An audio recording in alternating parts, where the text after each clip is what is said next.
नमस्कार, पेरिस से पराक्रम में आपका स्वागत है। मैं हूं विमल मोहन और आज बात करेंगे उस टारगेट की जिससे लेकर यहां अधिकारी और खिलाड़ी पहुंचे थे। उन्होंने कहा था 25 मेडल और 10 गोल्ड। तो 25 मेडल का जो टारगेट है वो ज़रूर पूरा हो गया और ये बड़ी बात है।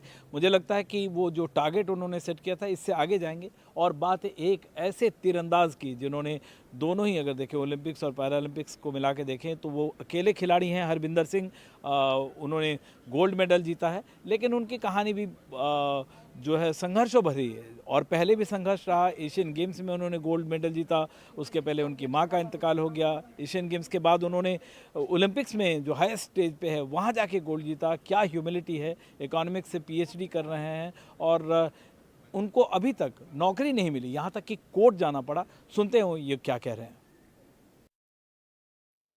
भारतीय खेलों के इतिहास में तीरंदाजी में गोल्ड मेडल का कारनामा हरविंदर ने किया है। और हरविंदर के बारे में एक बात बताऊं मैं आपको, पहले 2018 में एशियन गेम्स में गोल्ड मेडल जीत कर आए थे। इनकी मां का देहांत एशियन गेम्स से 4 दिन पहले हो गया था, मगर रॉक सॉलिड स्टील के हैं और इसमें गौरव का बहुत बड़ा हाथ है। गौरव इनके कोच हैं, दोस्त हैं और बहुत मजाक भी करते हैं। तो सबसे बड़ी बात, उस समय आपने मुझे कहा था गोल्ड मेडल जीतने के बाद, मैंने आपका इंटरव्यू किया था एशियन गेम्स के बाद, आपने कहा था मदर को ट्रिब्यूट है। आज माँ की याद और ज़्यादा आ रही है। जी बिल्कुल, मिस तो करते हैं क्योंकि जब आप कुछ चीज़ अचीव करते हो, अचीवमेंट होती है आपकी लाइफ में, तो कुछ चीज़ें होती है जो पीछे रहेगी, जो आपको नहीं दोबारा मिल सकती, तो उन चीज़ों को डेफिनेटली प्लेयर मिस करता है। और पेरेंट्स से बातचीत हुई, क्या हुई, पिताजी से क्या बातचीत हुई। जी, फैमिली से जब बात हुई, रात को जब मेडल जीतने के बाद बात हुई, तो पापा के वर्ड्स थे, I am proud of you बेटा। क्या बात तो है। सबसे प्राउड मोमेंट सबसे बड़ा ओ वाओ। यस, और सबसे बड़ा कॉम्प्लीमेंट भी, इससे बड़ा क्या जी कॉम्प्लीमेंट। बिल्कुल, यही एक कॉम्प्लीमेंट होता है जो हर बच्चा अपने पेरेंट्स से सुनना चाहता है। पेरेंट्स से सुनना चाहता है। एक और बात लोगों को बताओ, ये काफ़ी पढ़े लिखे हैं। मैंने जैसा पहले भी कहा कि बहुत सारी जो कहानियां हैं, इस बार इंजीनियर हैं, आईएएस हैं, पीएचडी कर, हम लोग दोनों एक साथ, हम लोग लगभग तकरीबन पीएचडी हमने शुरू की थी।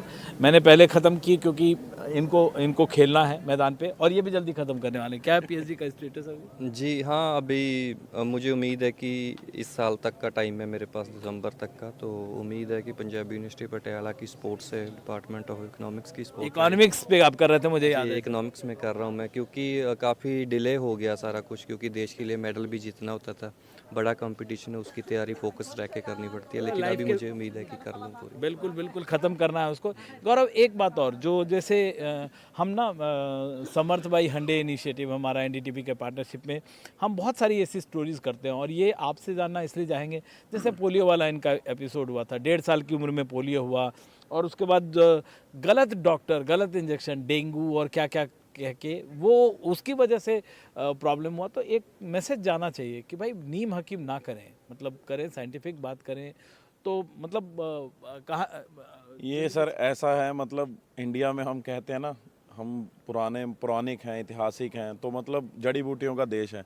तो एवरीवन डूइंग एक्सपेरिमेंट्स, मतलब मे बी ही और शी गुड डॉक्टर, बट उनको नहीं पता चला दैट टाइम। नहीं है वो।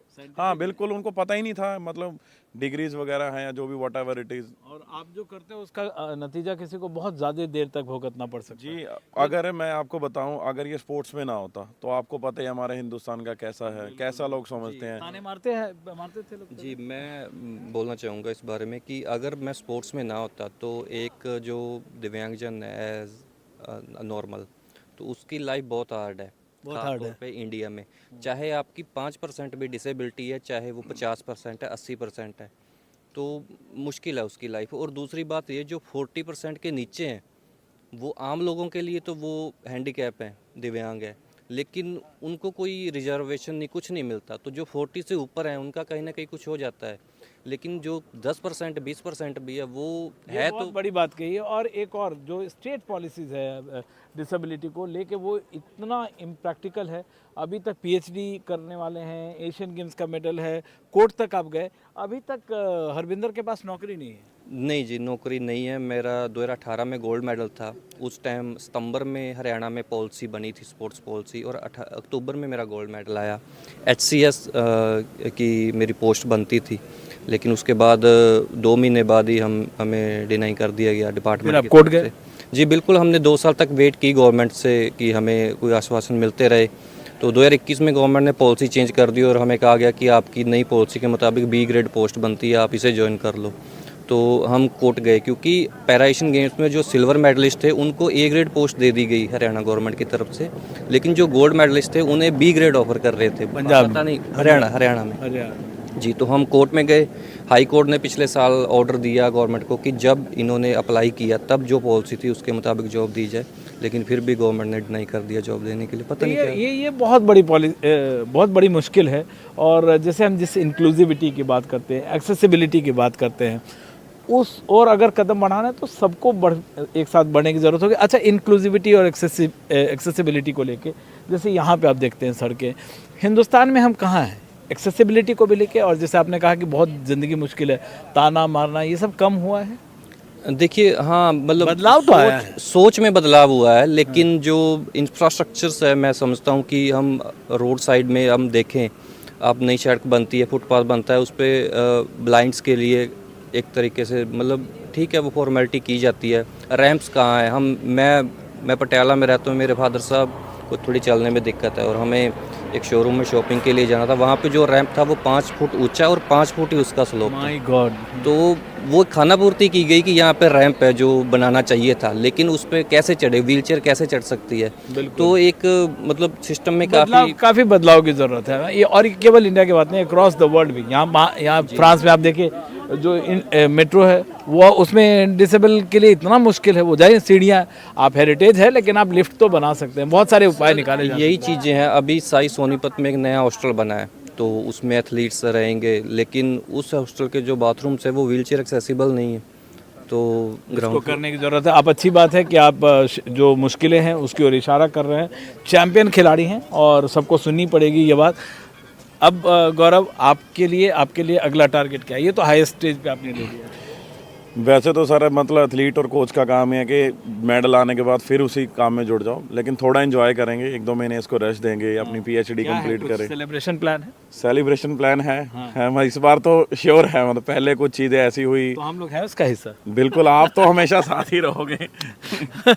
चलिए, और चलिए जाके सेलिब्रेट कीजिए और घर में सबको खुशियाँ दीजिए। और आप जो ये मैसेज है जो हम भी करते हैं, समर्थ भाई हंडई जो इनिशिएटिव है, वो हम भी इस तरह की स्टोरीज को सबके सामने लाने की कोशिश करते हैं। Thank you so very much champion, keep shining. Thank you so very much Gaurav sir. तो ये है हमारे साथ चैंपियन खिलाड़ी और उनके कोच। कैमरामैन गौरी प्रसाद के साथ विमल मोहन, एनडीटीवी।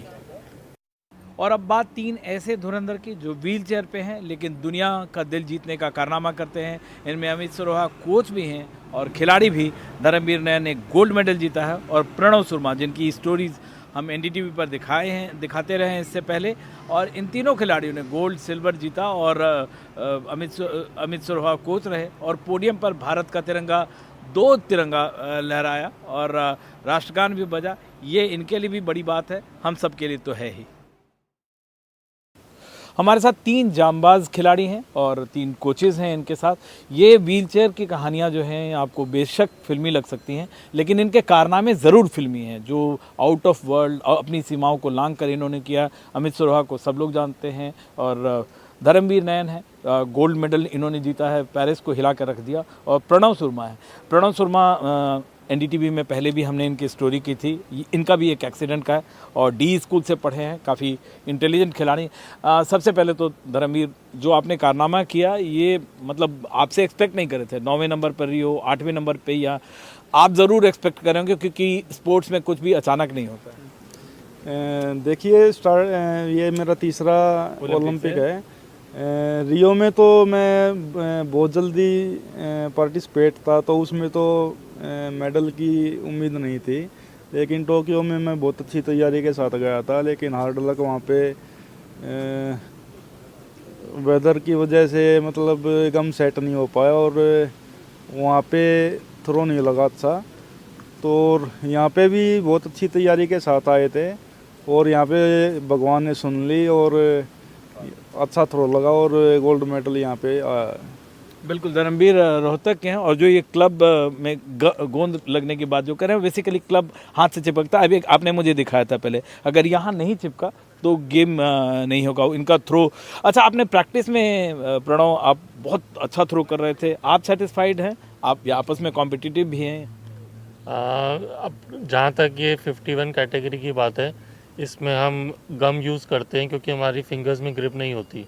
तो वेदर कंडीशन के हिसाब से जैसे बहुत ज़्यादा गर्मी होती है तो गम थोड़ी कम चिपकती है, ज़्यादा सर्दी होती है तो ज़्यादा चिपकने लगती है, बारिश होती है तो फिसलने लगती है। तो उस हिसाब से हमें अडेप्ट करके थ्रो करनी पड़ती है, जो कि कभी कभी बहुत ज़्यादा मुश्किल हो जाती है हमारे लिए। बट वही है, हम अपनी इन मुश्किलों से ऊपर उठ के, चुनौतियों से ऊपर उठ के मेहनत करते रहते हैं और नई नई चीज़ें सीखते रहते हैं, समझते रहते हैं कि अब इसमें और क्या कर सकते हैं जिससे इम्प्रूवमेंट आए और देश के लिए मेडल जीत पाए। बिल्कुल। अमित सुरार साहब, पहले मैदान पे आपने खूब जौहर दिखाया है अपना, अब आपके स्टूडेंट्स अच्छा कर रहे हैं। देखिए, मैं 16 साल से लगा हुआ था। मेरा एक ही सपना था, मैं हर जगह मेडल जीत चुका हूँ, एशियन गेम, वर्ल्ड चैंपियनशिप। कोई ऐसा पोडियम नहीं था जहाँ मैं मेडल नहीं जीत पाया। पर हर खिलाड़ी का एक सपना होता है कि वो पैरा ओलंपिक जैसे, ओलंपिक से बड़ी बात कुछ उससे बड़ा कुछ नहीं है। आपने पूरी लाइफ कवर किया है, तो मेरा वो सपना मैं नहीं जीत पाया, पर मेरे धर्मवीर और मेरे देखिए, स्टूडेंट आज शिक्षक दिवस है, आप अपने चेलों के जरिए जीत रहे हैं, अपने शिष्यों के जरिए जीत रहे हैं, ये भी अपने आप में बहुत बड़ा ट्रिब्यूट है। देखिए, मेरे लिए इससे बड़ी गर्व की बात नहीं होगी कि इन्होंने वो पोडियम फिनिश दिया और मेरे सामने दिया। हम तीनों की तीनों एक साथ वहाँ थे, हमने कम्पिटिट किया। और मुझे याद है जब पहले दिन मैं धर्मवीर को घर से लेके आया था, तो वो सिचुएशन ऐसी थी कि मेरी पहली वर्डिंग इसको यही थी कि भाई जीना तो पड़ेगा इतनी बड़ी चोट के साथ। अगर हंस के जियोगे तो लाइफ छोटी हो जाएगी, रो के जियोगे तो बहुत बड़ी हो और जाएगी। इनके जो पीछे जो ये लोग हैं, ये इनके बगैर इनका मतलब ये एक अलग टीम गेम है।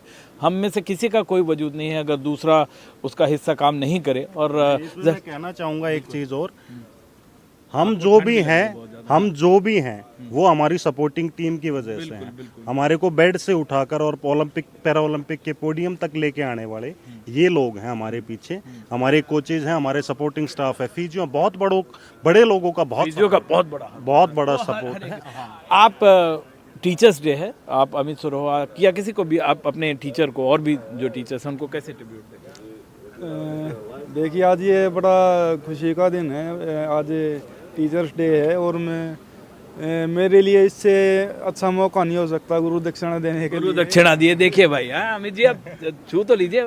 हम लोग तो ऐसे ही जर्नलिस्ट ऐसे इसको छू के अपने आप को बड़ा समझते हैं, है ना? मेरे को कल से इमोशनल कर रखा है ये मुझे डेडिकेटेड करके, और जब भी ये बात बोलता है मेरी आंखों में पानी आ जाता है। तो मेरे लिए इससे बड़ा खुशी का पल नहीं हो सकता कि ये मेरा ही मेडल है। और हमने वो कर दिखाया जो मैंने शुरू किया था क्लब को। जब मैं पहली बार मैंने क्लब लिया तो पता ही नहीं था क्या होता है क्लब। हम इंडिया में मैंने उसको इंट्रोड्यूस किया, मैं खेला, और आज उसका रिजल्ट आपके सामने है। हम दो मेडल के साथ बैठे। अच्छा प्रणव, आपके गुरु की भी बात करें। एक तो पिताजी आपके, उन्होंने जॉब छोड़ दिया, आपके साथ काम करते रहे।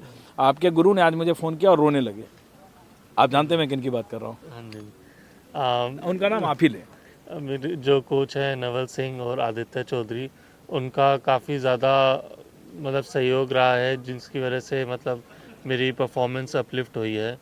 तो जो तैयारी करी थी उस हिसाब से शायद वो उतना सेटिस्फाइड नहीं है परफॉर्मेंस से, बट अब हम अपनी गलतियों को सुधार करेंगे और उस पर काम करेंगे। और मेरे फादर का बहुत बड़ा सपोर्ट रोल रहा है। मैं इनसे मिलता रहता हूँ और इनसे बात हुई है हमारी काफ़ी। तो ये बगैर गुरु चेलों की जो जोड़ी है और जो सपोर्ट स्टाफ है, इन्होंने जो कारनामा किया है वो लंबे समय तक याद रखा जाएगा। एक पोडियम पर दो खिलाड़ी, अपने आप में बेमिसाल बात है। 2 तिरंगा ऊपर गया है। कैमरामैन गौरी प्रसाद के साथ विमल मोहन, NDTV।